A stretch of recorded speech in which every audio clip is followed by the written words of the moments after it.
Last year, a friend of mine cried in his car. Not because he lost his job. Not because someone died. He cried because he finally sat down, opened a spreadsheet, and did the math on his mortgage. He had been making payments for 6 years. 6 years of sacrifice. 6 years of skipping vacations, driving an old car, saying no to things he wanted. And when he added it all up, every single dollar he had paid to the bank, he realized he owned less than 9% of his home. 9%. After 6 years, he called me and said, "I feel like I've been robbed," and I handed them the key myself. And here's the thing. He's not stupid. He's not careless. He did exactly what his parents told him to do. What his school told him to do. What every advertisement, every financial advisor, every well-meaning uncle at Thanksgiving told him to do. He bought a house. He chased the dream. And the dream quietly picked his pocket while he was sleeping. So today, I want to have an honest conversation. Not the conversation your bank wants you to have. Not the one that keeps the real estate industry comfortable. The real one. The one that most people only have after it's too late. Because homeownership, the way it's sold to you, is one of the biggest financial traps ever built. And it was built with a smile on its face. Let's start with the basics, because nobody explains this clearly, and that's not an accident. When you take out a mortgage, the bank doesn't just lend you money. They structure the entire repayment in a very specific way. It's called amortization, and it sounds boring. It's supposed to sound boring, because if it sounded like what it actually is, you'd ask a lot more questions. Here's what amortization actually means for you. Say you borrow $350,000 at a 7% interest rate, 30-year mortgage. Standard. Normal. The kind millions of people sign every single year without reading the fine print. Your monthly payment is around $2,300. Sounds manageable, right? But in your very first payment, that $2,300, only about $258 goes toward actually owning more of your home. The other $2,042 goes straight to the bank. As profit, as interest, you paid $2,300. You gained $258 in ownership. And this doesn't change fast. For the first several years, roughly 80 cents of every dollar you pay is pure interest. You're not building wealth, you're building the bank's wealth. Slowly, quietly, every single month. By the time your 30 years are done, that $350,000 house, you will have paid back somewhere between $550,000 to $600,000. Sometimes more. The house didn't make you rich. The bank made itself rich, using your paycheck, using your discipline, using your dream. But wait, it gets worse, because the mortgage is just the beginning. Nobody hands you a sheet at closing that adds up the real cost of homeownership. So let me do it for you. Property taxes every single year, without exception, until you die or sell, and they go up. They don't ask your permission. Homeowners insurance required annual, and it increases consistently over time. Maintenance and repairs, financial experts estimate this at 1% to 2% of your home's value every single year. On a $400,000 home, that's up to $8,000 a year just to keep it from falling apart. The roof, the HVAC, the plumbing, the water heater that breaks at the worst possible moment, and then the transaction costs, the ones that hit you coming and going. When you buy, you pay closing costs, inspection fees, and agent commissions. That's typically 3% to 6% of the purchase price gone before you've spent a single night there. When you sell, another 5% to 6% disappears in commissions and fees. So you bought at $350,000. You sold at $480,000. You think you made $130,000. But subtract the interest paid over 20 years, the taxes, the insurance, the repairs, the buying costs, the selling costs, and your actual gain is often barely above inflation, sometimes not even that. Here's the part that makes me genuinely angry.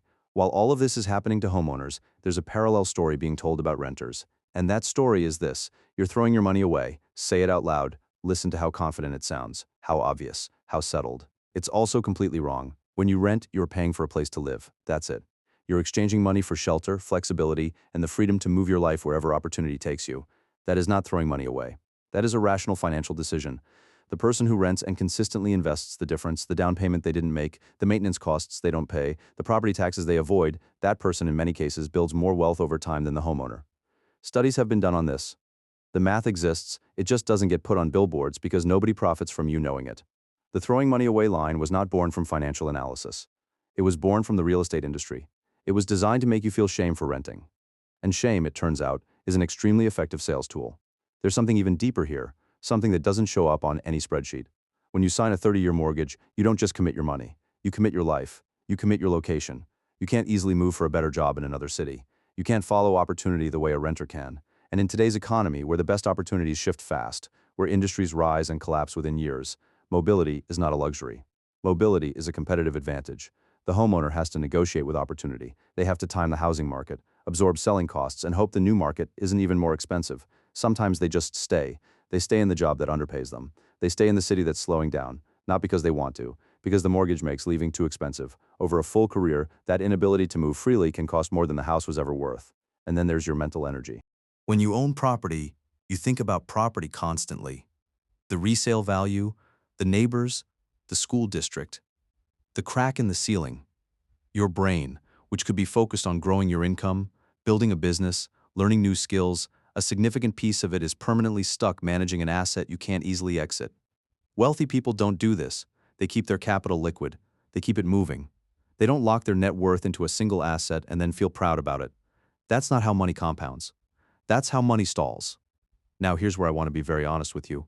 This is not a video telling you to never buy a home. That would be too simple. And simple answers to complicated questions are usually just more lies wearing different clothes. Buying a home can make sense. In the right market, at the right time, with the right financial foundation underneath you. If you plan to stay in one place for a long time, if the numbers genuinely work in your specific city, if you have a real emergency fund and zero high-interest debt, then homeownership can be a reasonable part of a larger financial strategy. But it should be a choice you make with open eyes and real numbers, not a choice you make because society made you feel like a failure for renting. Stop asking, should I own or rent, and start asking what actually builds my net worth in my specific situation. Run the real numbers. Not the emotional ones. Include every cost, include what your down payment could earn if invested differently, include what flexibility is worth to your career and your life. Build your financial foundation first. High interest debt gone. Emergency fund, full investment accounts growing. Then and only then does buying a home even belong in the conversation. Because the goal was never a house. The goal was always freedom. The kind where you make choices based on what you want, not based on what you owe. My friend who cried in his car, he didn't sell his house. He couldn't, not without losing too much, but something important changed for him that day. He stopped seeing the mortgage as proof he had made it. He started seeing it for what it was. A financial obligation he needed to manage carefully, not a trophy he earned. He started investing aggressively outside the house. He started building income streams that weren't tied to a single property and a single zip code. He started thinking like someone who understands money instead of someone who just followed instructions. He told me recently, I just wish someone had told me the truth before I signed. That's why I made this video, because someone should have told us sooner. The system isn't going to change. The banks will keep structuring mortgages exactly this way. The real estate industry will keep calling renters irresponsible. The brochures will keep leaving out the real numbers. But you, right now, you know something different, and that's worth more than any house.